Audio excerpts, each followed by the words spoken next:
Les nombres premiers et le PGCD au brevet. Je vous conseille les vidéos suivantes. En classe de 6e, la leçon 2 concernant la division. C'est la vidéo numéro 5. La leçon 8 en classe de 5e sur les nombres premiers, la décomposition. Et la vidéo 4, révision 4 de 3e qui concerne le PGCD.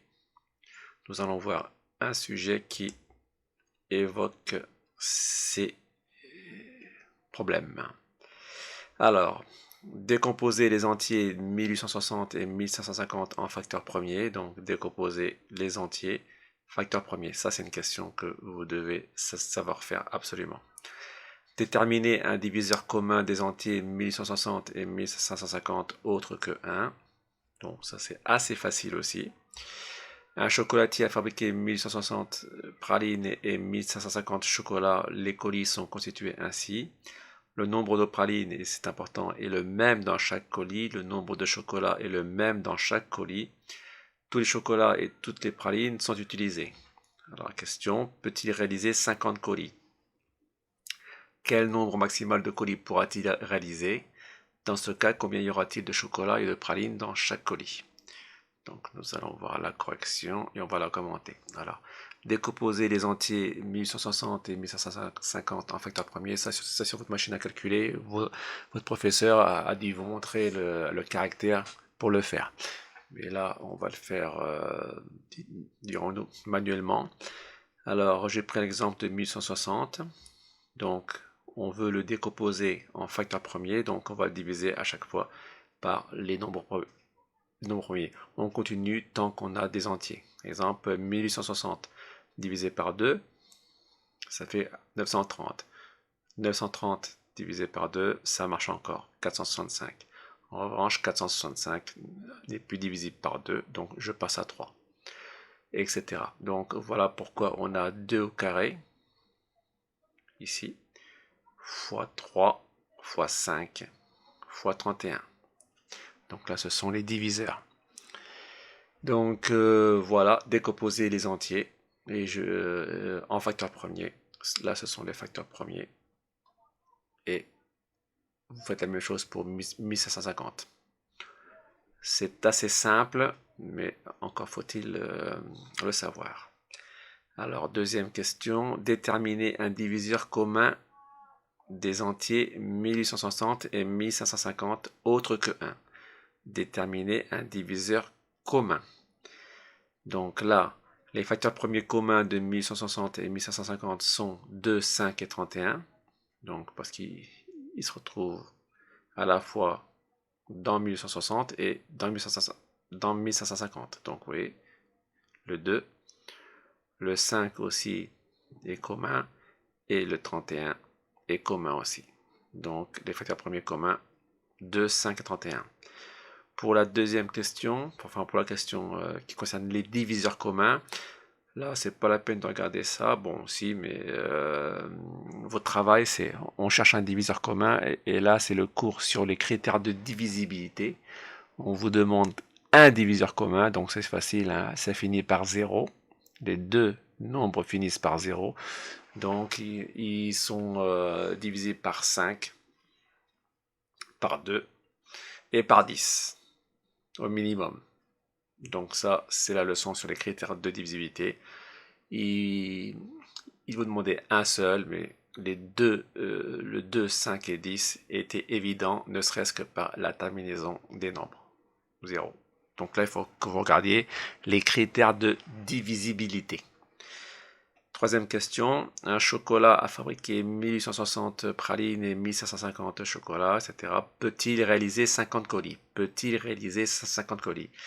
Rien qu'en voyant ici la réponse à la question, donc à la question 2, les diviseurs communs et les facteurs premiers communs, 50 n'y figure pas. Donc on est sûr que il ne pourra pas fabriquer 50 colis puisque 50 n'est pas un diviseur des deux nombres. C'est un diviseur de 1550, mais pas de 1860.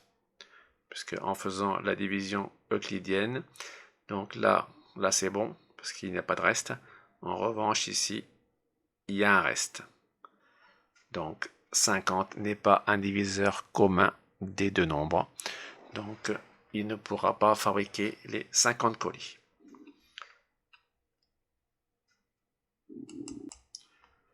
On continue. Quel nombre maximal de colis pourra-t-il réaliser donc, si ce n'est pas 50?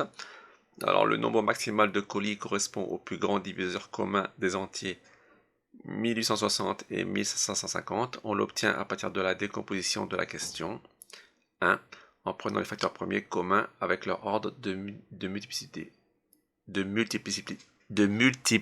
Pardon. Soit. Alors il y a deux manières de trouver quoi, évidemment. C'est le PGCD qu'on vous demande de trouver. Soit vous prenez les nombres premiers communs, 2, 5 et 31. Donc 2 communs, 5, 31, 31. Donc c'est les facteurs premiers communs. Et là, vous les multipliez dans l'ordre, 2 fois 5 fois 31, vous avez le PGCD 310.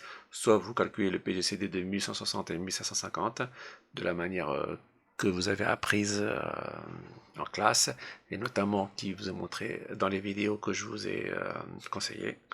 Et on trouve 310. On finit le travail. Dans ce cas, combien y aura-t-il de chocolat et de pralines dans chaque colis? Donc il suffit de diviser le nombre de chocolats par le nombre de colis. 1860 divisé par 310, il y aura 6 pralines. Pardon, là c'était les pralines. Et pour les chocolats, 1550 divisé par 310 c'est égal à 5. Il y aura 5 chocolats.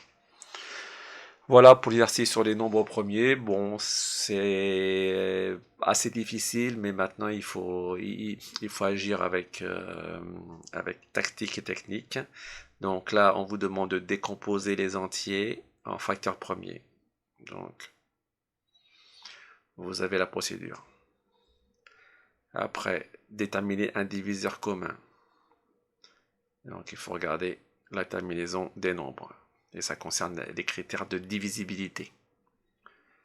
Après, 50 peut-il réaliser 50 colis? Est-ce que 50 est un diviseur commun? Non. Déjà là, on ne le trouve pas. Donc la réponse est non automatiquement. Et dans les divisions euclidiennes, vous voyez qu'il y a un reste pour 1860. Donc 50 n'est pas un diviseur commun. Voilà, après nous finissons avec le PGCD. Donc le calcul du PGCD, soit avec les nombres premiers, soit avec le calcul du PGCD comme vous avez appris en classe. Et après, il suffit de diviser le nombre de chocolats, de pralines et de chocolats par le PGCD pour avoir la répartition dans chacun des 310 colis. Voilà, c'est fini pour les nombres premiers et le PGCD.